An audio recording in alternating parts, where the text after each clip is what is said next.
running today? How about we do a mile and then I'll take you into Levi's Stadium where the Super Bowl is going to be this weekend. Let's do it. Hey, what's up guys? I'm Dr. Alan Sills. I'm the Chief Medical Officer for the National Football League. I'm a neurosurgeon working with health and safety for the NFL, getting prepared for the big game this weekend. I'm impressed that we have this type of trail outside the stadium. You know, as a runner, you know that there's always a great place to run.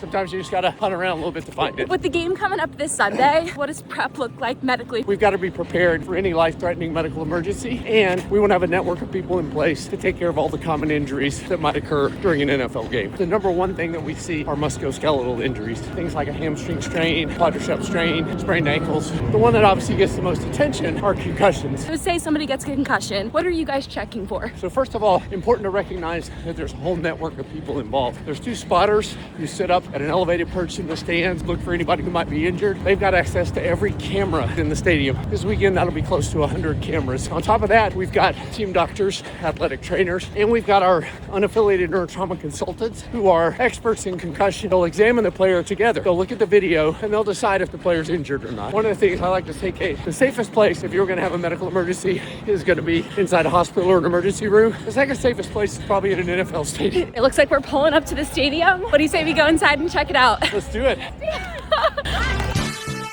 I think as leaders, it's all about having energy and managing that energy and making sure that we bring that energy to our teams. Kate, we're here at Levi's Stadium, inside of Super Bowl 60. This will be the center of the sporting world on Sunday. Obviously, you're working the game. It's a high-pressure situation, especially being the chief medical officer here, right? Yeah. Do you get to enjoy it a little bit? Oh, I do. For me, typically, it's during the national anthem when I just kind of sit there and pause and take in the whole spectacle. One of the things I love about sports, Kate, is it is one of the things that unifies all of us. You know, we can come around a sporting event and all celebrate that and just enjoy being together. I was reading something about the field and how the safety of the actual grass, turf, the structure of the field is important. Is that something that you oversee as well? When we talk about the field, there are 3 things that we always say is like a triangle that we want to optimize. One of them is performance, right? The players need to be able to perform. Can they run? Can they cut? Can they do all the movements that they need to do? Second is the preference, how that makes their bodies feel, how they are affected by that surface. And then lastly is safety. And that means what can we do to reduce the risk of injury? We've been doing a ton of research on that. I think we're going to have the best understanding of how surface relates to injury of really any sporting league in the world. If we're giving advice to young athletes out there, young football players that want to be eventually in a stadium like this one day playing in the Super Bowl, what is your medical advice to them? Best equipment. We know that protective equipment can really help. Weight training and strength training and flexibility training, really important for injury proofing. Nutrition, also super important.